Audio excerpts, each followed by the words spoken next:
Hey, what's good, internet? I am the Angry Philosopher on Drugs, and if you're following me, I'm going to assume that at some point over the last day and a half, you've heard the name Preston Mitchum. Preston Mitchum decided to weigh in on the subject of ongoing sexual consent with this wondrous tweet. Let's be clear, the fact that many men aren't checking in with their sexual partners during intercourse to ensure consent is continuous means they are selfish, likely violated consent, and just bad at sex. Thought you should know. That came off a little bit harsh. He did sort of clarify it a little bit shortly afterwards by saying, doesn't have to be a long drawn out process or a conversation, and if one does occur, that's fine too, although a conversation mid-sex about consent, I don't know, I feel like that's going to be a mood killer, but hey, if that floats your boat, get right into it. It could just be a simple, you good? Am I hurting you? It can anything I do to make this easier. Check in with your sexual partners. Now, before I go all critique on poor Preston here, let's start with the steel man. Let's give out the most charitable interpretation of this which we can. And for people starting out in a new relationship, or let's go worst case scenario here, and let's even in the conservative angles, people who are newly married and have been waiting for marriage for sex, or people who are in a long-term relationship but have decided to take it to the next level with sex. Yeah, there's probably going to need to be some back and forwards in what's good, what's not good, what they enjoyed, what you didn't enjoy. And for at least half the population, sex for the first time is probably going to be a little bit painful, and the other half should probably know that. So, there's a time and a place for this sort of thing. But again, and there are probably also men out there who do need to know this.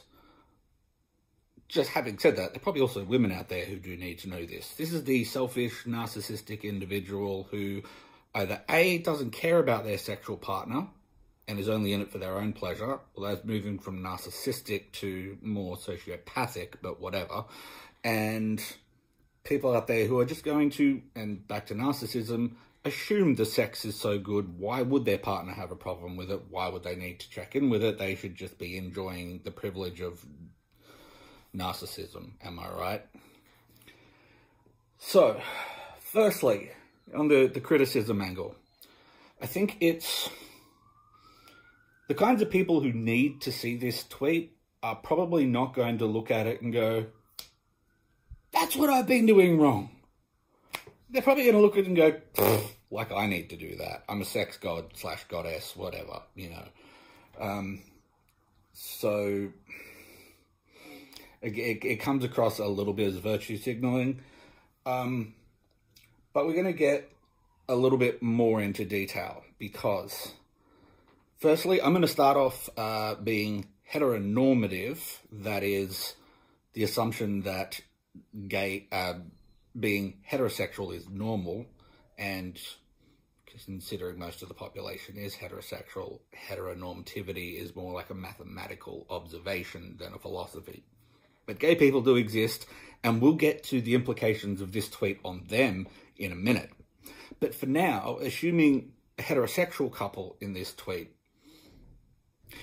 this sort of takes away the agency from women in the sexual act. It implies that women lack the agency, the confidence, and the ability to say, hey, hold up a bit, that hurts, or that's a little too intense, or hey, can we try it this way? I really loved it when you did this thing, but not so much that thing. At least from all the women I've interacted with, followed, or seen tweets and retweets from regarding this tweet, most of them are like, fuck no, if my sexual partner is doing bad, I'm going to tell him, and if he's not going to listen, I'm going to kick his ass out the door. And most of the dudes I've seen responding to this are like, what sort of dudes are you talking about here? So let's move from the heterosexual to the homosexual. Now, given there being two sexes, we got gay and lesbian. So if he's talking about men who are lovers, in a gay relationship, who maintains the ongoing consent? Is one partner sort of assigned the more dominant role and they're the one, or is it sort of like a back and forth, like, hey, are you good? I don't know. Are you? No, I'm asking you. Are you good? It's on me. I need. Can I make this better? No. Can I make this better?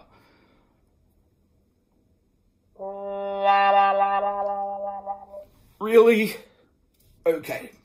And then in lesbian relationships, is this continuous consent needed?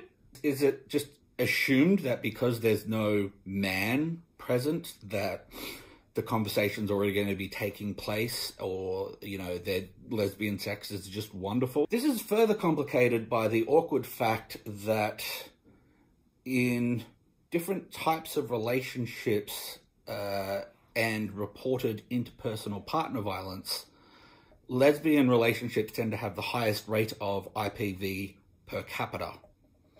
So that's to say that while lesbian IPV still takes up a small amount of domestic violence, because they make up a small percentage of the overall set, the percentage within that set is the highest of the various IPV categories. So to assume that, to sort of imply a relationship that's inherent between bad sex, lack of consent, and men is not really paying attention to the data. So I think that's where we're getting to the bulk of most people's issues with Preston's tweet. It juvenilizes participants in sex and strips all interpersonal communication that is not explicitly words, tone of voice, sounds made by your partner, the way their body moves, the body language, whether they're shifting towards you or away from you, whether they're moving in concert with you or they're trying to disrupt your flow.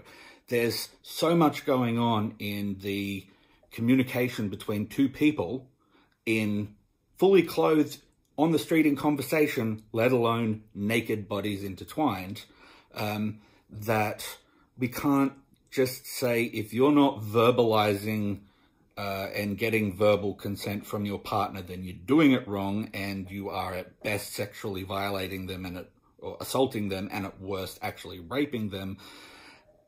That actually, come to think of it, goes beyond juvenilizing these people. It's offensive. It's downright offensive to victims of actual sexual assault and rape. And if you follow my timeline, you will know I have some experience in this matter and have some friends who similarly have experience in this matter, and we're in agreement on this sort of thing. Moving on. So I left my own comment where I said, hey, bit sexist, mate, implying that women aren't capable of voicing discomfort or even desire to shift things up to make it better, blah, blah, blah. Not to mention men might never get uncomfortable, have their own sexual boundaries that might be pushed. Oh my God, yes, how did I forget about that? Speaking as a man who has been on the receiving end of abuse and someone trying to violate my lack of consent, I couldn't consent because I was on a couch struggling to breathe because of my disability, and this woman thought she could use that to her advantage to try and start making out with me, and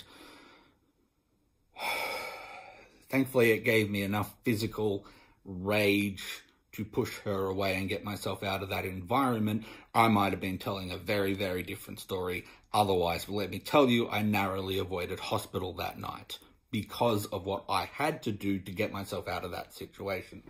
So men have boundaries as well, and the idea that it's up to men to protect other people's boundaries, but they might not have any boundaries of their own that need to be explored and communicated, that's sexist. So he's both infantilizing women and sort of stripping the humanity out of men's sexuality.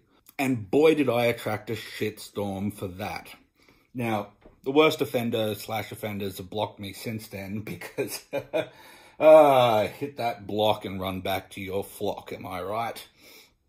The conversation that followed after, most of it was classic identity politics. And now, yes, as someone once pointed out, all politics has an element of identity to it, but this was the very standard, you're a white male, your input here is not invited, it's not welcome, etc., in spite of, well, as we've made quite clear right now, I have some experience in the area of consent and abuse. And of course, when I would ask questions about statements they were making, they'd just neatly sidestep them and go back to, you're a white male and you're just trying to center this whole experience on yourself. Hanlon, give me strength.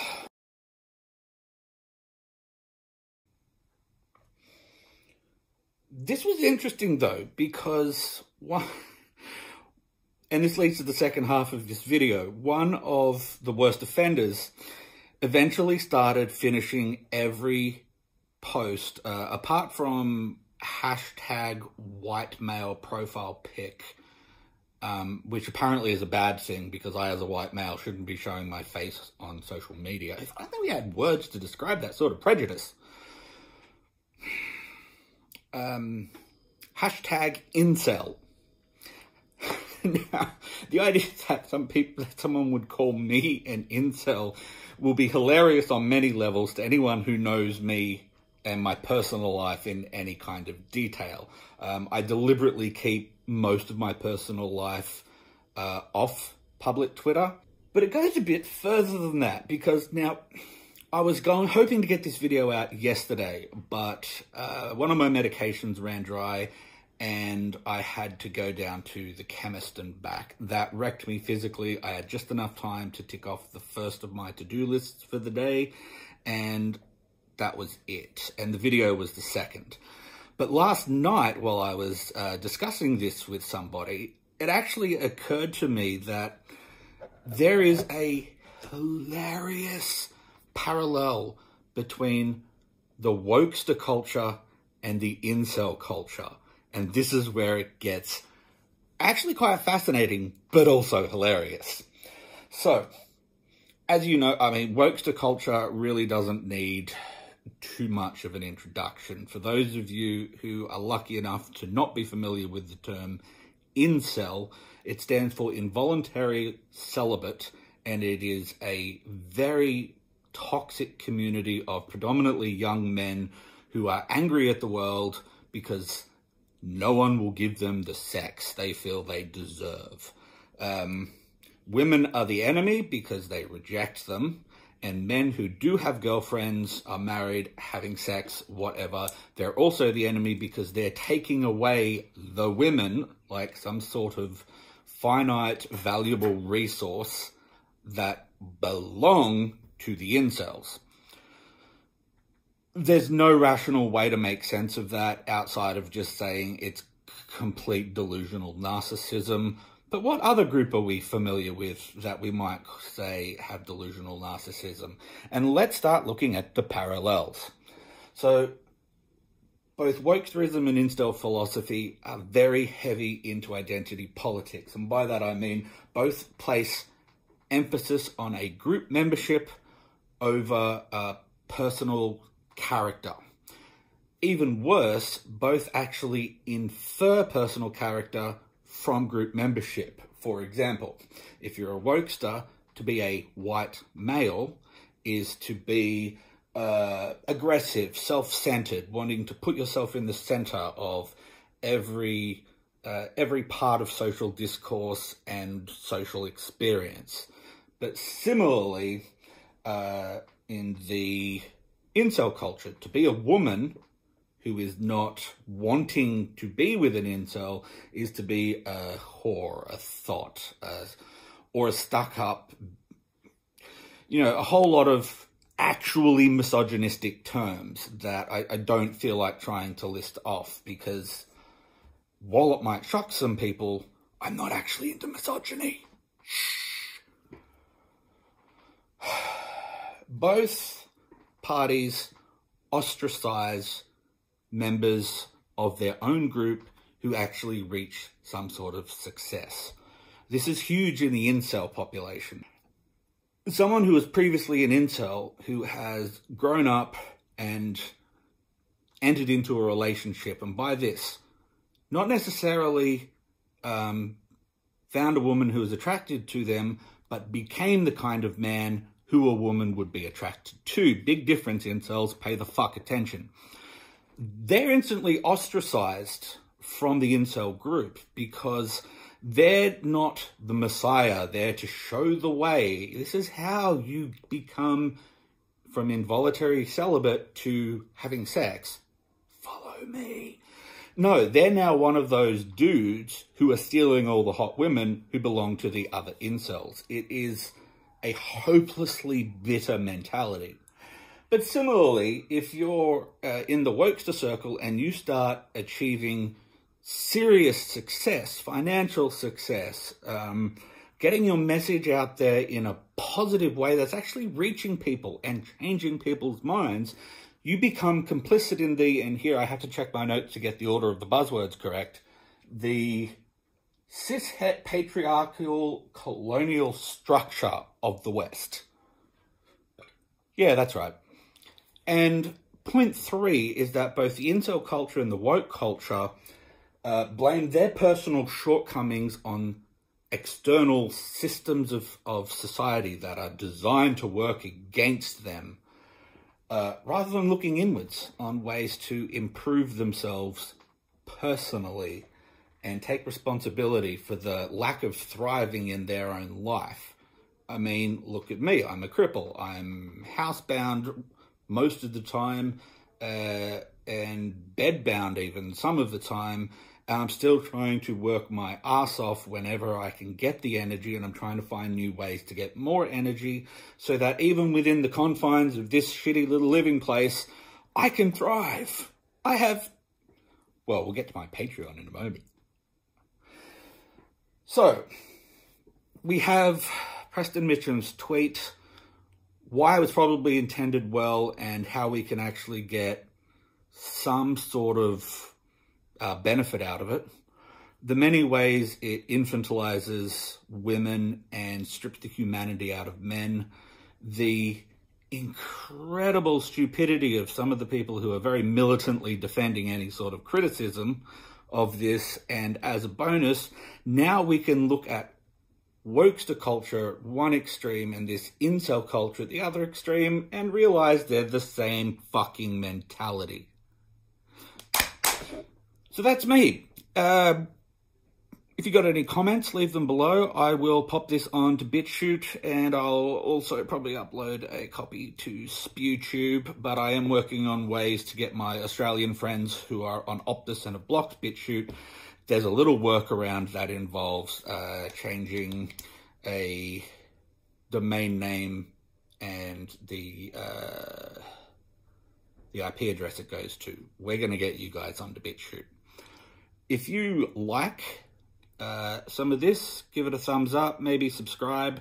And if you want to support this hairy cripple on his way to financial independence and create a community of people where we can talk philosophically about the dumb shit that goes on in our society, whilst also maybe even talking about the experiences of us permanent cripples and throw a bit of gaming in just as a way to keep us all together.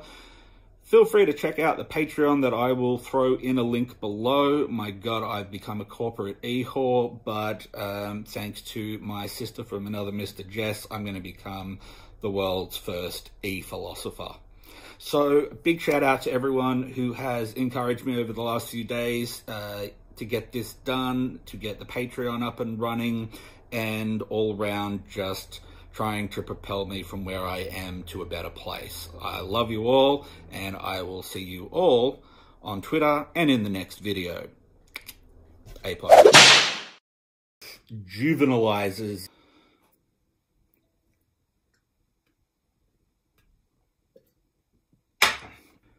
It infantilizes. Is that even a word? I'm a sex god. It infantilizes. I'm just going to make that a word now. Words. I'm just going to cut that out. It makes sexual... But whatever. So let's move from the lesbian sex is just wonderful.